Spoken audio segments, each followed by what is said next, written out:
It's my heart, Lord. It's my heart, Lord.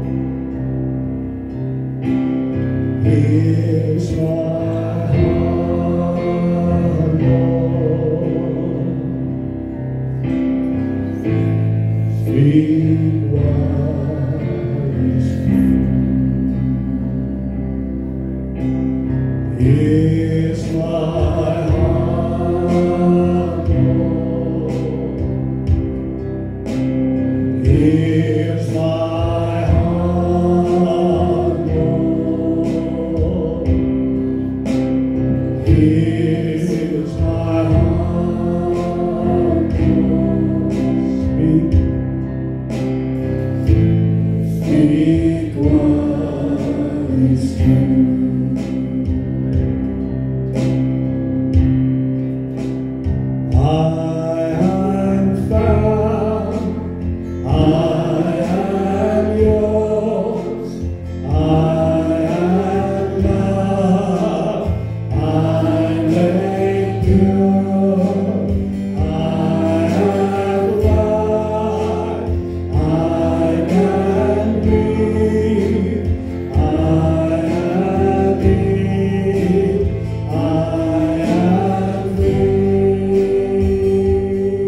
gaan en by die huis rustig te gaan lees. Ek gee vir jou 'n paar punte hier, jy skryf dit neer. Wanneer jy by jou huis is, kan jy rustig lees met die Heilige Gees en sê, breek dit vir my oop. En ek moedig jou aan om dan jou huiswerk in die week te doen. Is dit reg so? Goed. Hoofstuk 1. Net vinnig. Ons het begin en ons het gepraat oor hoofstuk 1 en ons het gesien in 'n neutedop waaroor hoofstuk 1 gaan. Hoofstuk 1 gee vir jou en my rede om God te prys. Ons het rede, ons vind rede in hoofstuk 1 om die naam van die Here groot te maak en daar's 'n paar redes wat ons kry. Nommer 1, praat hoofstuk 1 en sê ons is uitverkies deur God voor die grondlegging van die wêreld. Nog voordat jy en ek bestaan het die Here ons uitgekies. Hy het geweet hy gaan 'n mensdom skep en hy het geweet die mensdom gaan 'n redder nodig hê en ek en jy was deel van daai mensdom en ons is uitverkies. En ons het rede om daaroor te juig. 'n tweede rede hoekom ek en jy rede het om te juig is dat die Heilige Gees in ons help ons om gehoorsaam te wees aan God. Die Heilige Gees gee vir ons die leiding. Die derde rede in hoofstuk 1 hoekom ek en jy opgewonde moet wees is dat die bloed van Jesus besprenkel ons voortdurend. En dit stel jou en my in staat om 'n verhouding met God te hê. Wanneer ons sonde doen, wanneer ons oortree, dan sê ons, Here, ek is jammer. Dan sê 1 Johannes 1 vers 9, wanneer ons sondes bely, God is getrou en regverdig om ons sonde te vergewe en van alle ongeregtigheid te reinig. Die bloed van Jesus reinig ons voortdurend en stel ons in staat om in 'n verhouding met God te kan staan. 3 redes om oor opgewonde te wees, te spring en te juig. Dan is daar 'n 4de rede wat ons lees in hierdie hoofstuk 1. Die geskenk van wedergeboorte. Is 'n geskenk van wedergeboorte. En nog 'n rede, 5de rede, is ons hoop op die ewige lewe. Ons het nou, waar ons hooploos was, het ons nou 'n hoop. Wonderlik. En nommer 6 is ons ewige erfenis wat deur God bewaar word in die hemel. En ons het gepraat daaroor, ons het gesê hoe mense erg is oor 'n aardse erfporsie en hoe familie beklei oor 'n aardse erfporsie. Dan sê die woord van die Here vir jou en my wat aan hom behoort, is daar 'n ewige erfenis in die hemel. Wil jy dit eendag ontvang? Ja, verseker, rede om te juig. En dan verder in hoofstuk 1 moedig Petrus ons aan om nugter en waaksaam te wees, dat ons heilig voor God sal lewe. Ons moet oplet, want ons het 'n vyand en ons het iemand wat kom om ons te versoek, om sonde te doen. En ons moet nugter en waaksaam wees. En dan sluit hoofstuk 1 af en hy sê ons moet mekaar onophoudelik lief hê. Daar was nou min aan. Sê vir jou langs, het jy gehoor? Jy moet my onophoudelik lief hê. Net soos ek is. Maar bid vir my dat die Here my verander. 'n wonderlike hoofstuk 1. Hoofstuk 2. En dit sluit aan, Rina, by daai altare, daai 4 altare wat herstel moet word. Hoofstuk 2 praat hy dan die tema van hoofstuk 2, die hoofding is daar geestelike groei tot volwassenheid in God. En Petrus kom en hy sê hy lig 4 areas uit. Hy sê hier's 4 areas waarin jy moet oplet. In hierdie 4 areas, o kind van God, moet jy waaksaam wees. Jy moet in hierdie 4 areas moet jy groei. En dan noem hy dit. Nommer 1, ons persoonlike lewe. Rina het gesê, ons persoonlike altaar van gebed. Ons moet onsself opvoed met die woord van God. Die onvervalste melk van die woord, soos 'n babatjie wat smag na melk, moet ek en jy smag na God se woord en persoonlik in jou eie persoonlike lewe moet jy oplet en jouself opvoed dat jy volwasse word. Nommer 2, ons moet ingemessel word in die geloofsgemeenskap. In die familie van God, in die huis van God, moet jy ingemessel word. Soos lewende stene jou self laat opbou. En ons het in detail daaroor gesels. Hoe word ek opgebou as 'n lewende steen? Dan het ons gesê nommer 3, as kind van die Here moet jy oplet hoe jy jou gedra in die samelewing. In die samelewing. Nommer 4, 'n area waarna ons moet oplet, is ons moet ons onderwerp aan alle forme van gesag. En ons het in detail daaroor gepraat. 4 boodskappe wat ek gebring het. Hoofstuk 1, hoofstuk 2, daar's 4 boodskappe. Is beskikbaar. Gaan luister weer daarna en kom saam met ons op hierdie reis. Vanoggend is ons by hoofstuk 3. Jy kan volg op die bord. Ons gaan net die eerste 7 verse doen wat ek graag vir jou lees. Hoofstuk 3, 1 Petrus 3, vers 1 tot vers 7.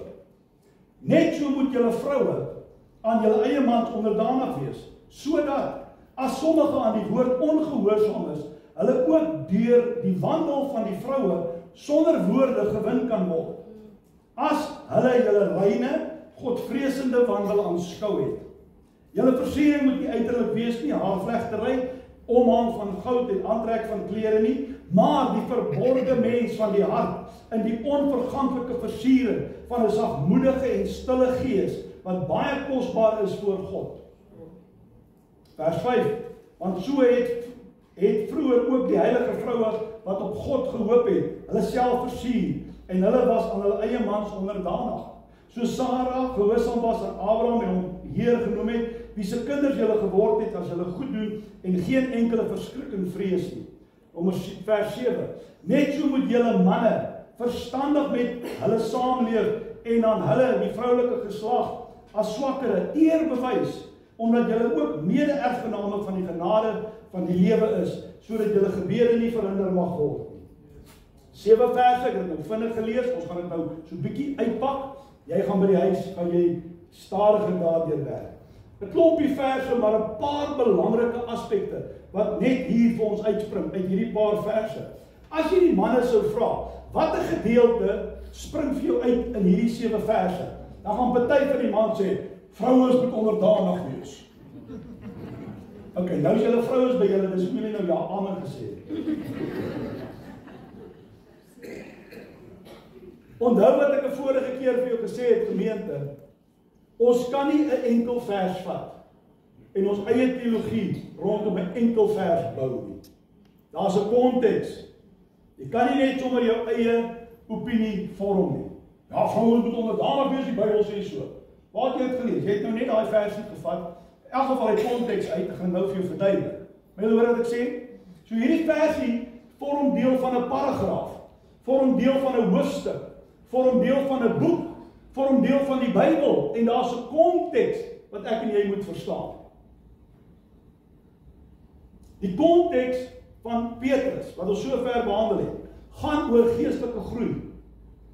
Geestelike groei, areas waaraan ek moet oplet om geestelik te groei tot volwassenheid. Hoofstuk 1 en 2 of hoofstuk 2 het Petrus daai 4 areas uitgelig. Ek het nou vir jou genoem. Nou kom hy en hy lig 'n 5de area uit. Hier's eintlik 'n 5de area. So is nie net jou persoonlike lewe nie, dis nie net binne die geloofsgemeenskap nie, dis nie net binne die samelewing nie. Hier kom nou 'n 5de area waarin jy geestelik moet groei. En dit is die area van die huwelik.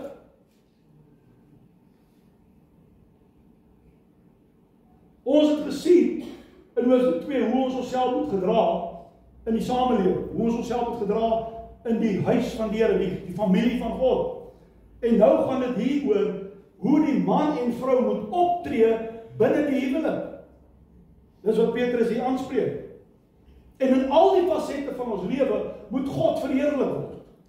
So ook in ons huwelik. God moet verheerlik word. Julle is nou baie stil. Hier's nou nie stryk vra nie. Maar as jy saamstem met jy dan aan jouself eina. Dis reg. Die historiese konteks waarin Petrus skryf is ook belangrik. Hy skryf hierdie brief aan die Christene wat versprei het oor die destydse wêreld. Skryf hy hierdie brief. En hieruit sy aanmoediging waar hy met die vroue praat, lyk dit vir ons kan aflei dat in daardie tyd was daar meer gelowige vroue as gehoorsame mans. Dis hoe dit dan nou lyk. So hier kom hy by 1 Petrus 3 vers 1. Hy sê net so moet julle vroue aan julle eie mans onderdanig wees, sodat as sommige van hierdie mans aan die woord ongehoorsaam is, as hulle droog maak, dat hulle deur hele wandel, vrouens, weer by God kan uitkom. So dit lyk daarop asof daar meer gelowige vrouens was as gehoorsame mans. Op hierdie vers, ouens, daar's twee skole van denke. Party mense of party kommentare sê hierdie ongehoorsame mans verwys na aan die een kant miskien ongered, sondaars. Hulle nog nooit gered soos ons dit nou verstaan, weet in ons taal, sien nie hard vir die Here verkeerd. So daar's 'n skool wat sê hierdie ongehoorsame mans is ongereddes, dis sondaars. Dan is daar 'n ander skool wat sê nee, hierdie is mans wat aan die Here behoort. Maar is ongehoorsaam aan God se woord. Hulle doen nie wat die Here van hulle verwag nie. So in die huwelik maak hulle dit moeilik vir hulle vrouens. Daar's die twee. Enigeen van daai twee wat vir jou sê dis moeilik om met 'n moeilike man saam te leef.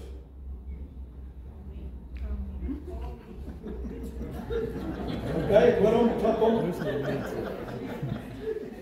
So onmiddellik is hier vir my 'n belangrike les en dan moet jy hoor wat ek sê.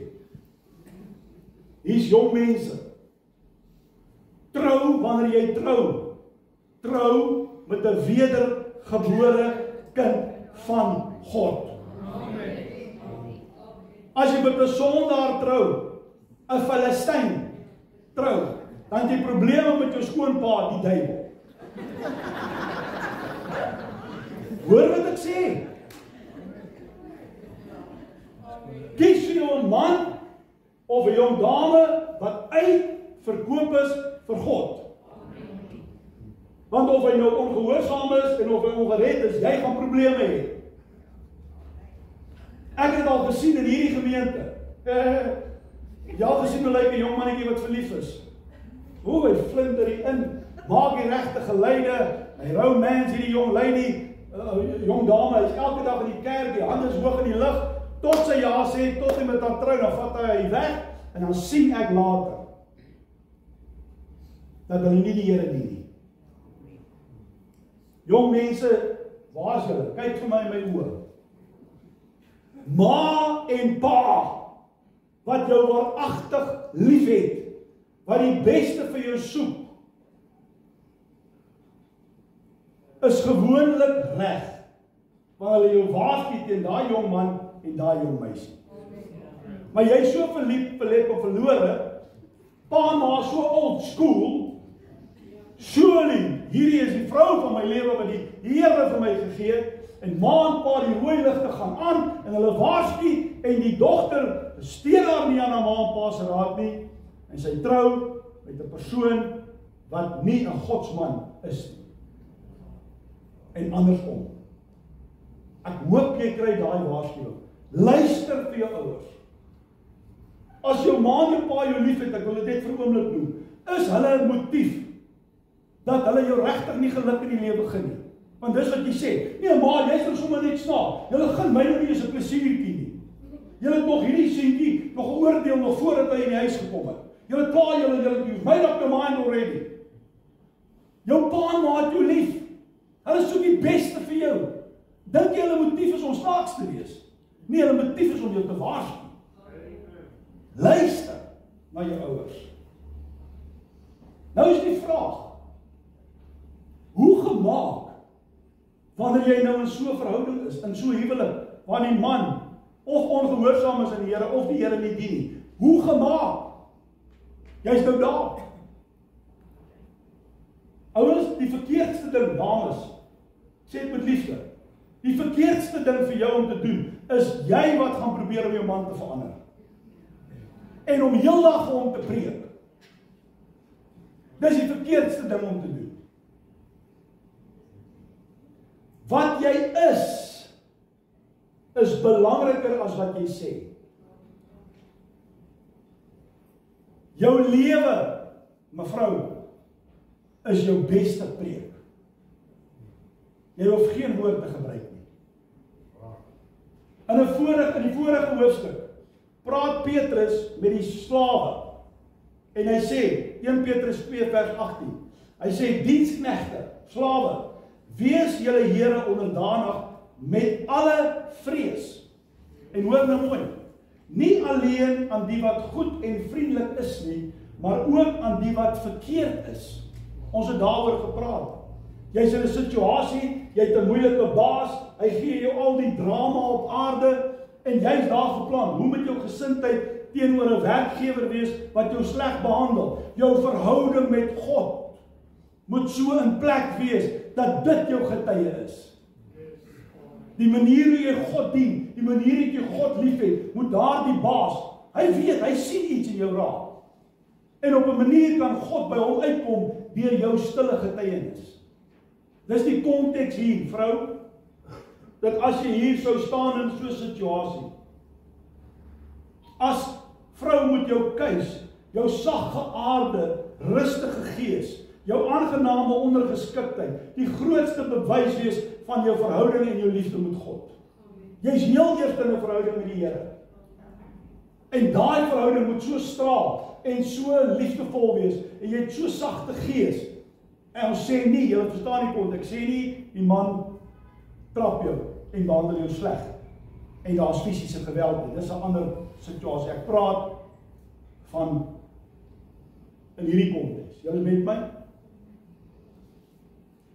Jou manier hoe jy God liefhet, jou binnekamer, Here, ek bid vir my man. Help my. Daai ding kan God in staat stel om jou man te red of in lyn te bring. Moenie God onderskat nie. Wanneer jy so leef, mevrou, sal jy sonder woorde kan God 'n wonder werk. Jou liefde, jou toewyding aan die Here sal jou man beskaamd laat staan. Kry die konteks daar. Gaan dit maklik wees? Nee. Dis nie maklik. Maar onderdanigheid het niks te doen met 'n baas-klaasverhouding nie. Kom ons bring nou daai punt in. Onderdanigheid het niks te maak met 'n baas-klaasverhouding nie. Die konteks hier is geensins dat 'n vrou minderwaardig is teenoor 'n man nie. Daar bestaan nie so ding nie. Die Bybel leer ons dit nie. Dit was die siening van die dag, waar die mans hulle self aangestel het, as die meerdere, en die vrou in baie gevalle net gesien het as 'n besitting. Jou vrou is nie jou besitting nie. Jou vrou is nie minderwaardig nie. Gaan ek nou vir jou 'n konteks gee. Petrus praat van die swakkere geslag hier. Dis nie minderwaardigheid nie. Hy spreek die verkeerde lering van daardie tyd, die siening van daardie tyd, spreek hy aan. Maar ouers, daar's vir my 'n mooi betekenis van onderdanigheid. Daar's 'n diepere betekenis van om onderdanig te wees, en kom ek gee vir jou dit. Onderdanigheid beteken om gelei te word. Om gelei te word. 'n Aardse huwelik tussen 'n man en 'n vrou is die parallel. Daai verhouding tussen man en vrou is 'n parallel van 'n hemelse waarheid. Die verhouding wat Christus met sy kerk het. Die huweliksformulier, as jy dit lees vir 'n paar keer wat trou, dan lees jy dit. Soos Christus in verhouding staan met sy kerk, sy gemeente. En die gemeente met Christus. Daardie verhouding, dit modelleer ek en jy op aarde deur te trou.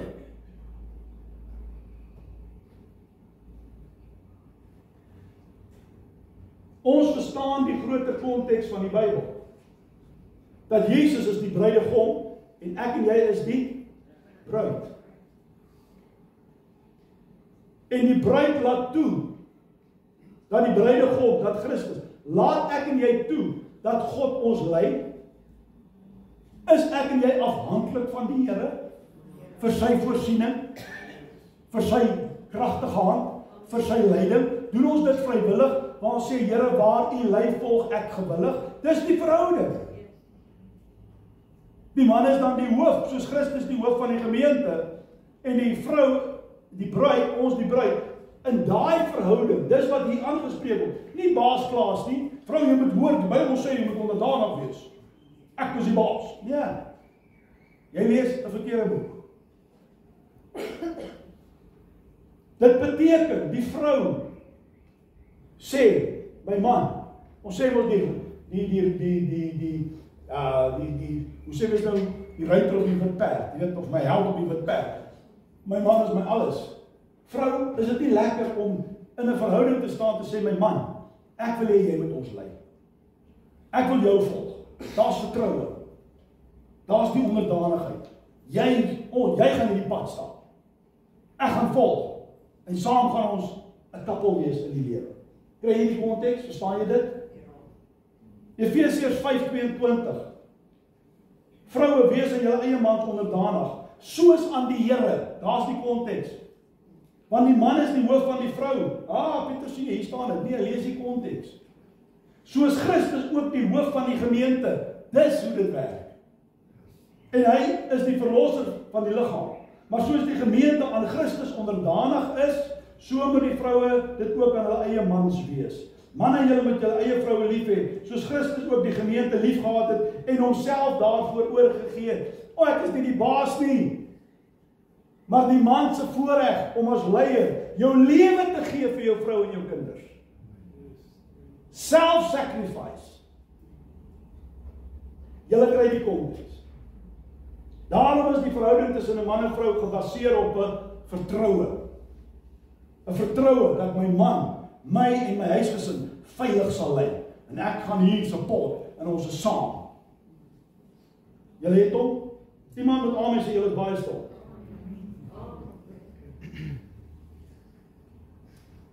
Manne, julle moet julle vroue lief hê soos Christus sy lewe vir die gemeente neergelê het. En nou kom Petrus, nadat hy nou met die vroue gepraat het, nou kom hy na die manne toe in vers 7. En nou adresseer hy die manne. Hy sê 1 Petrus 3 vers 7. Net so moet julle manne, hy het klaar met die vroue gepraat. Net so moet julle manne verstandig met hulle saamlewe en aan die vroulike geslag as die swakkere. Hy noem dit want dit was die siening daai tyd. Daar staan nie as die minderwaardige nie. Julle moet eer bewys omdat julle ook mede-erfgenaam van die genade van die lewe is, sodat julle gebeure nie verhinder mag word nie. Daar's die konteks tussen hoe die vrou in die huwelik moet optree, hoe die man in die huwelik moet optree. Die gelykmaker is wat Petrus hier noem. Hy sê, soos wat julle mans erfgename van God is, so is die vrouens ook. Julle is niks beter nie. Julle is saam erfgenaam. Ouers, daar behoort geen verdere argument rondom hierdie saak te wees nie. Soos Christus na jou en my omkyk, mans, so moet jy jou vrou behandel. Kan ek vir jou nog 'n skrifgie lees? Ons het nou klaar. Gee net nog so 'n stukkie geduld. Hoor gou wat sê Spreuke 5 vers 15. Lees dit vir jou in die boodskap vertaal. Wees eerder lief vir jou eie vrou. Drink van jou eie put en van jou eie lewensfontein. Laat joune alleen wees. Moet dit nooit met vreemdes deel nie. Geniet die vrou van jou jeug. Laat sy jou verkoop, haar liefde jou vol vreugde maak. En as jy soveel vreugde by jou eie vrou geniet, waarom nog die omhelsing van 'n losvrou soek? Wat kan sy jou gee wat jou eie vrou nie kan nie? Hier is 'n waarskuwing. Hier is 'n waarskuwing, mans. Jy moet jou eie vrou lief hê, soos jy Christus lief het. Jy deel jou vrou met niemand. Jy deel jouself met niemand. Jy soek nie op 'n verkeerde plek by 'n losvrou.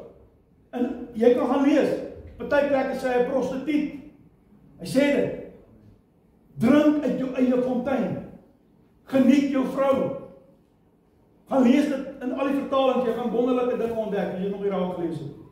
Dit praat hier van die liefde. Geniet haar. Maar God kyk wat jy doen. Bly weg van verkeerde dinge. Bly weg van dinge waarna jy kyk. Bly weg. Het jy daai boodskap, daai waarskuwing? En hier is my die wonder, as al twee partye in die huwelik hulle rol verstaan, soos God dit bedoel het, wat 'n wonderlike verhouding. Dis die beste verhouding op aarde, die mooiste verhouding. Is 'n man en vrou waar die man sy rol verstaan en die vrou haar rol verstaan. En wanneer God daai verhouding nog seën en hy voeg kinders by, en die kinders kan sien, dis soos 'n godsman lyk, dis soos 'n godsvrou lyk, dis soos die huwelik lyk. Dit vorm die bousteen vir die samelewing. Maar Satan kom en hy breek dit af. Man wat hom soos 'n buffel gedra het, sy vrou verniel. 'n Vrou wat verkeerde waardes het, en is ore weer geskel en verkeerde dinge, julle verstaan het, en kinders sien dit, en die huwelik spat uit mekaar uit, en dinge loop skeef. Dis wat die vyand wil hê. Deesdae is mense nog nie mekaar ook oor wie hulle self is, so dan nog identiteitskrisis ook. Wat God gebou het, is goed en reg en dit werk. Verstaan jou rol man, verstaan jou rol vrou. Kan ek nog 2 punte noem? Is julle nog reg? Kyk net by die ou langs jou, sien nog hier. Alright, kan ons gaan. 2 punte. Daar's 'n skrifgie wat verkeerd geïnterpreteer word. Vers 3. 1 Petrus 3 vers 3. Kom ek wil sê daar's verkeerde interpretasies. 1 Petrus 3 vers 3 sê die volgende. Nou moet jy my mooi hoor. Jy kan na die tyd my kom sien en kom verskil wat ek al maar hoor nou mooi. Vers 3 sê, julle versiering moet nie uiterlik wees nie. Haarvlegtery en omhang van goud en aantrek van klere nie. Nou is daar mense wat hierdie ding verkeerd interpreteer. En daar's mans wat vir die vrouens sê, die Bybel sê, jy mag nie gremering dra nie, jy mag nie oorbelle dra nie, jy mag nie lang hare hê nie, jy mag nie lipstifie aansit nie. Waar het jy dit gelees? By vers 3. Okay, kom verduidelik vir my vers 3. Jy het vers 3 gevat uit konteks uit en jy het jou eie teologie gaan bou. 'n Mooi versorgde vrou is pragtig. Maar daar's mans wat dit vir hulle vrouens moeilik maak. En weier dat die vrou haarself versorg. En dan al die ander dames in 'n gemeente is dalk versorg en dan moet hierdie vroutjie kom sit met 'n valgesiggie. Julle hoor wat ek sê. Ekskuus nou as ek nou, maar jy moet my hoor volg. Dit staan nie in God se woord nie. Nêrens staan hier dat 'n vrou nie gremering mag dra nie en nie mooi juweliersware mag aansit nie. Hier kyk gou vir jou vrou langs jou. Sy's pragtig. Nee, julle mans kom nou. Maar hoor wat ek sê. Huwelik is pad uit mekaar uit. Dis my besitting. Sy sal doen wat ek sê. En as hierdie vroutjie, haar hele identiteit word ingekramp in 'n huwelik, omdat iemand die skrif verkeerd interpreteer. Kom ek gee vir julle interpretasie. Vat net 'n ander vertaling. Gaan doen 'n bietjie jou Bybelstudie. Hoor gou wat beteken hierdie skrif. Kom ek lees dit vir jou. Boodskap vertaling. Hier's die konteks. Ek vra julle, wanneer is 'n vrou regtig mooi? Vir 'n Christen sit skoonheid nie aan die buitekant nie, maar dit kom van binne. Moenie julle te veel, dames, daaroor bekommer oor julle klere en die of in die mode is en julle hare pragtig versorg is nie. Moenie jou te veel aan dit steur nie. Moenie dit jou prioriteit maak nie. Moenie dit jou afgod maak nie. Hoor? Nie, moet dit nie doen nie. Moenie dit jou prioriteit maak. Want jou skoonheid, dame, kom eintlik van binne. Dit is nie 'n taboe op die mooi maak gedeelte nie. Is jy met my? Kom ons gaan verder. Mooi juweliersware is ook nie nodig om julle mooi te maak nie. Dis nie die rede hoekom jy dit aansit nie. Nee, 'n vrou se eintlike skoonheid kom van binne af. Hoe mooi is dit nie as 'n vrou sag en vriendelik optree nie? Of 'n vrou nou oud of jonk is, hierdie soort mooiheid kan nie van haar af weggevat word nie. In God se oë is dit die kosbaarste juwele wat 'n vrou kan dra. Verstaan jy die konteks? Petrus sê hierso, vrouens, hy sit nie 'n taboe op versorg jouself. Maar moenie dat dit jou prioriteit raak nie. Moenie al ewig altyd die beste rok wil aan hê dat almal jou kan raak sien. Moenie die flashieste juweliersware, nou praat baie Engels nie mekaar. Julle hoor. Want as dit jou motief is, as jou identiteit daar lê, dan is dit verkeerd. Maar jou identiteit is in Christus. Maar vrou, versorg jou en lyk mooi. Hoor jy die konteks? Kom aan mans. Sny die woord reg. Ek sluit af met 'n laaste gedagte. Ek het gesê 2 is die laaste ene. Weet jy wat is die saak hierson? Skynheiligheid. Dis eintlik waaroor dit gaan. Valsheid. Dis eintlik waaroor dit gaan. Om die uiterlike te wys wat jy nie binne is nie. Dis waaroor dit gaan. Dit geld vir beide mans en vrouens. Dit gaan nie oor die uiterlike nie. Dit gaan oor die innerlike. Wie is ons regtig? Wie is ons regtig? Ek het reeds gesê, wat ons is belangriker as wat ons sê. Wat ons is belangriker as wat ons wys, uiterlik. Jy kan die regte geleide maak. Jy kan die rooiste lippies hê. Jy kan die Here die hardste loof in die kerk. Wie is jy? Here's my heart, Lord. Spreek in my lewe in. Here, U weet. U weet waar my identiteit lê. U weet waar my tekortkominge lê. Kyk in my lewe. Dis waaroor dit gaan. Om nie vals te wees nie. Hier in die kerk, by die werk, by die huis, by jou kinders, tussen jou vriende, moet man en vrou wees wie God wil hê hulle moet wees. En wie wat is die beste? Jou man of jou vrou ken jou die beste. Jy het al gehoor van, pastoor, my man van my. By die kerk is hy 'n engel. En by die huis is hy 'n duiwel.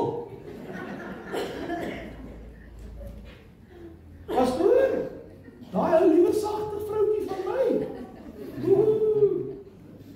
Daai. Check aan by die huis.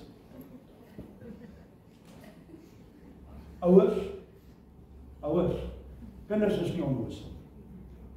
Kinders kyk deur jou.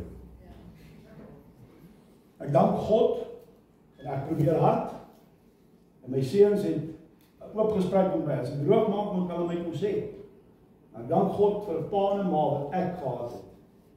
Dit wat my pa gepreek het van die kansel af, dit was hy by die huis.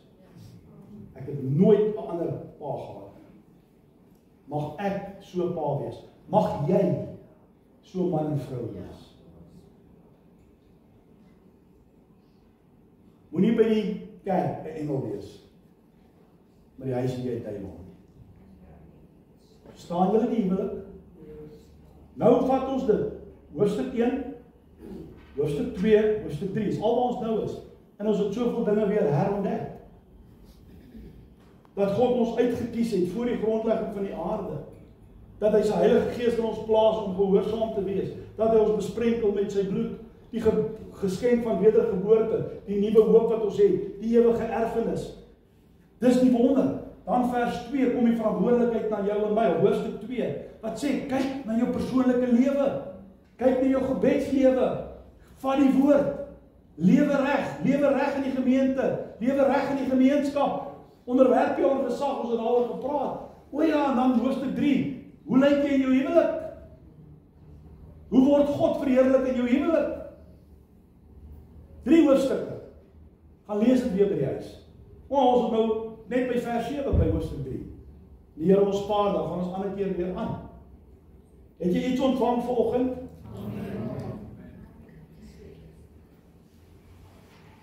Kan ons vir 'n oomblik net staan en onsself net weer toe aan die Here. En as jou vrou hier is, weet van die mense het verskoning gemaak en sê, jong, dit is hoes en proes en nies en... As jou vrou hier by jou is, kom, gryp maar nou vas, soos wat jy dit nou meen. En nou nie so 'n pikhaaikie nie, doen dit nou, vat hom nou. As jy nou enkel dames hier is, want ek sien enkel dames, gaan kry vir jou vriendin, anders voel jy nou alleen. Kom, julle daar. Julle het gemaak so 'n groepie daar.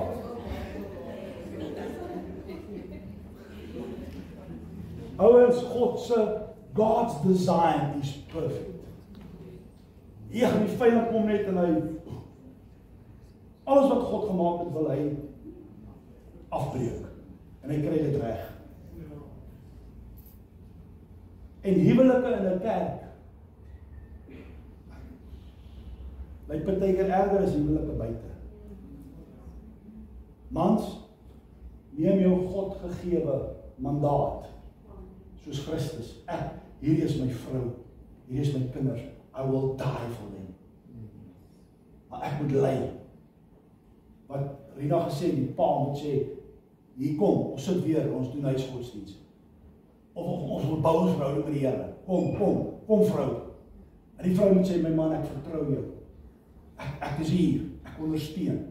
Maar jy stap voor, jy is die groei, jy is die sterke. Ek sien onder jou vlek.